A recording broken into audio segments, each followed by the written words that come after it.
तो एक दूसरे के भक्त हैं शिव जी और विष्णु जी, लिए कितनों ने प्राण दिए।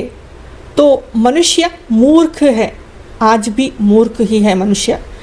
ऐसे मूर्ख मनुष्यों को समझाना बहुत ही कठिन कार्य है।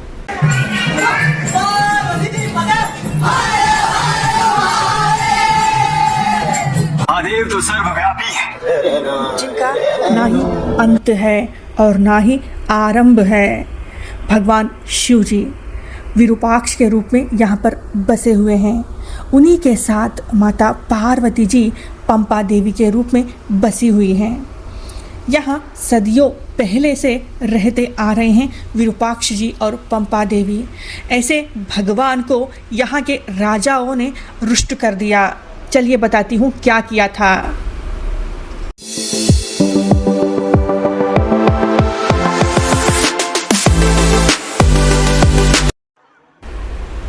नमस्कार मित्रों, स्वागत है आपका भारत भूमि में।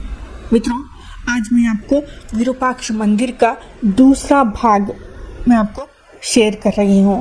पहले भाग में मैंने रात का वीडियो आपसे शेयर किया था। भगवान श्री विरूपाक्ष जी यहाँ के राजा है वो। जी हाँ, पंपा क्षेत्र कहा गया है इसे। जैसे उज्जैनी में महाकाल है, महाकाल उज्जैनी के राजा हैं। उनके सामने अगर कोई राजा बनकर गया तो वो नहीं टिक पाएगा। ऐसे ही ये जो विरूपाक्ष भगवान जी का क्षेत्र है पंपा क्षेत्र, यहाँ यही राजा है। इनके सामने कोई राजा बनकर राज करने की कोशिश करे तो वो भी नहीं टिक पाएगा। ऐसा ही हुआ था विजयनगर साम्राज्य में विजयनगर राजाओं के साथ। ऐसा क्या कर दिया था इन राजाओं ने, मैं आपको बताती हूँ। इस वीडियो को आप देख रहे हैं तो पूरी जानकारी आपको मैं दे दूँ। मित्रों, ये जो कलाकृतियाँ जो भी बनाया हुआ मंदिर का आवरण है, मंदिर का भाग है बाहर का, ये सब 7वीं शतमान से शुरू हुआ है। उससे पहले भी ये मंदिर था। मंदिर का गर्भगृह पुरातन से पुरातन है। इसे पंपा क्षेत्र कहा गया है पुराणों में। अभी इसे हम्पी कहते हैं। तो हम्पी के थोड़ी दूरी में ही आनेगुंदी नामक एक क्षेत्र है। उस क्षेत्र को पुराणों में पुरातन समय में किष्किंधा कहा गया है। किष्किंधा यानी बाली और सुग्रीव। जानते हैं आप कौन है बाली और सुग्रीव? अगर नहीं जानते हैं तो मुझे कमेंट करिएगा, मैं आपको ज़रूर उनके बारे में भी आपको जानकारी दूंगी। आपको पता तो होगा ही, क्योंकि इतना भी नहीं पता ऐसा नहीं हो सकता। तो बाली और सुग्रीव, बाली को मारा था भगवान श्री राम जी ने, सुग्रीव ने साथ दिया था भगवान श्री राम जी को। भगवान जी श्री राम जी माता सीता जी को ढूंढते हुए यहाँ पर आए थे, यहीं से किष्किंधा गए थे। तो इस कारण भगवान श्री राम जी ने भी दर्शन किया था भगवान श्री विरूपाक्ष जी का। जी, अगर आप यहाँ आते हैं तो वहाँ पर भी आप ज़रूर जाइएगा। किष्किंधा यानी आनेगुंदी, आज का आनेगुंदी पुरातन समय का किष्किंधा है। सामने जो देख रहे हैं यहीं पर भगवान श्री विरूपाक्ष जी का मंदिर है। ये सो सामने है ना, वही। तो अंदर वीडियोग्राफी अलाउड नहीं है, तो मैं आपको बाहर से ही दिखा रही हूँ। मेरी आपसे एक विनती है, अगर आप हम्पी नहीं आए हैं तो ज़रूर आइएगा, क्योंकि हम्पी देखने लायक है। ऊपर देख सकते हैं सूरज का प्रकाश आए उस तरह उन्होंने मार्ग बनाया है। हम्पी में साम्राज्य का नींव रखा था 2 भाइयों ने मिलकर, हरिहर और बुक्का राया। इन दोनों को हक्का बुक्का कहते हैं। इन दोनों ने साम्राज्य का नींव रखा उनके गुरु के कहने पर। उनके गुरु थे विद्यारण्य जी। जी हाँ, पर वो राज नहीं करे, वो भगवान श्री विरूपाक्ष जी के सेवक यानी उनके प्रतिनिधि बनकर काम करते थे। वो राजा नहीं थे। तो यहाँ पर 4 वंशों ने काम किया है। सबसे पहला संगम, जो हक्का बुक्कों ने डाला था नींव। उनके बाद आए साल्वा, तुलु और अंतिम था अरविडो। जो 3 वंशों ने यहाँ काम किया, उन्होंने कभी भी राजा समझकर काम नहीं किया था। वो हम विरूपाक्ष जी के प्रतिनिधि हैं, उनके सेवक हैं, ये समझकर ही उन्होंने यहाँ काम किया था। जो श्री कृष्ण देवराय जी हैं, स्वयं शक्ति को रुष्ट कर दिया था श्री कृष्ण देवराय जी ने। जी हाँ, श्री कृष्ण देवराय जी विरूपाक्ष जी का अवहेलना कर रहे थे, विरूपाक्ष जी को नहीं मानते थे श्री कृष्ण देवराय जी। श्री कृष्ण देवराय जी वैष्णव थे, तो इस कारण वो शैव पंथ में मान्यता नहीं रखते थे। इस कारण उन्होंने यह आना बंद कर दिया और वो भगवान श्री वेंकटेश्वर जी पे आस्था रखते थे, तो वो तिरुमला में जाते थे। श्री कृष्ण देवराय जी जो है एक उत्तम राजा बनकर उभर कर आए हैं।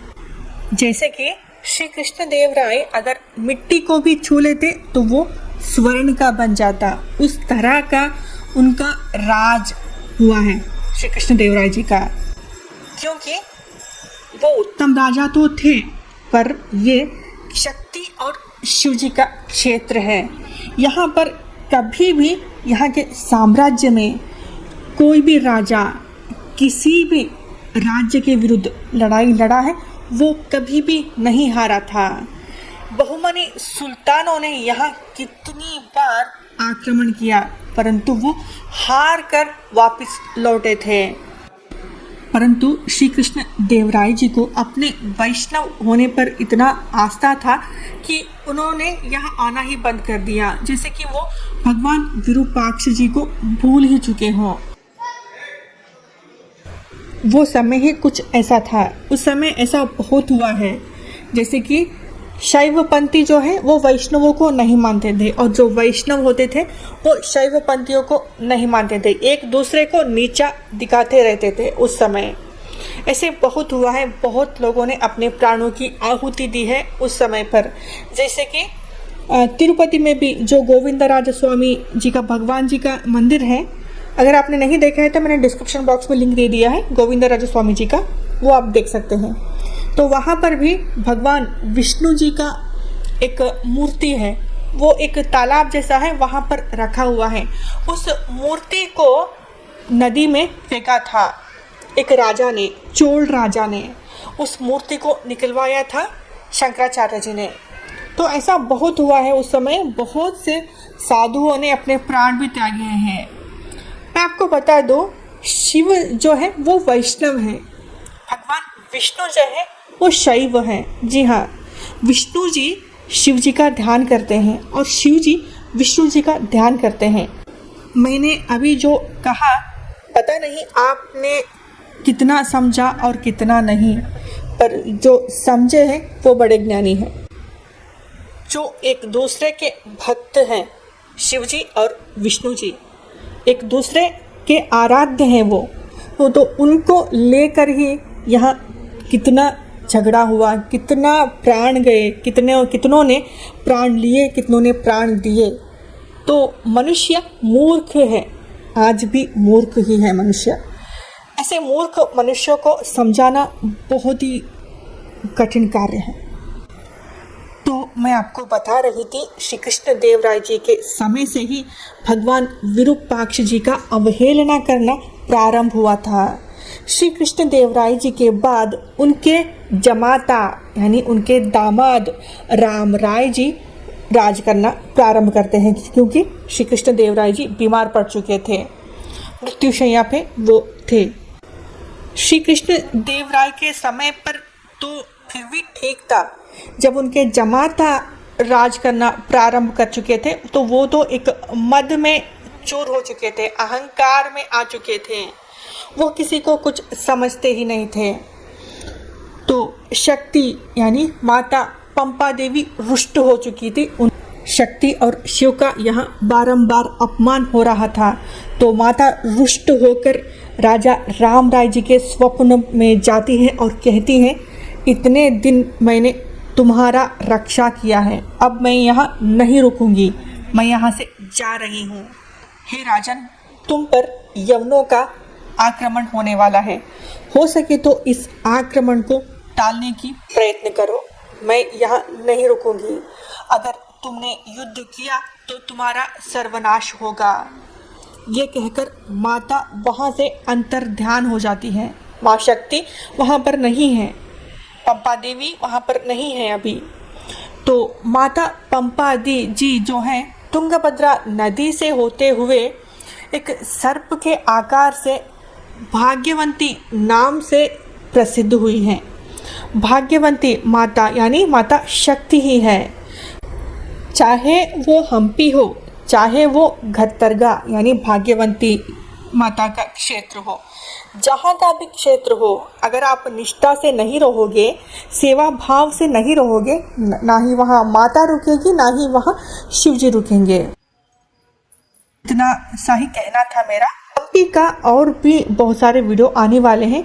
हम्पी का जो पत्थर का रथ है वो मैं आपको दिखाने वाली हूँ, और इंद्रोद्धारका नामक भगवान श्री हनुमान जी का क्षेत्र है वो दिखाने वाली हूँ।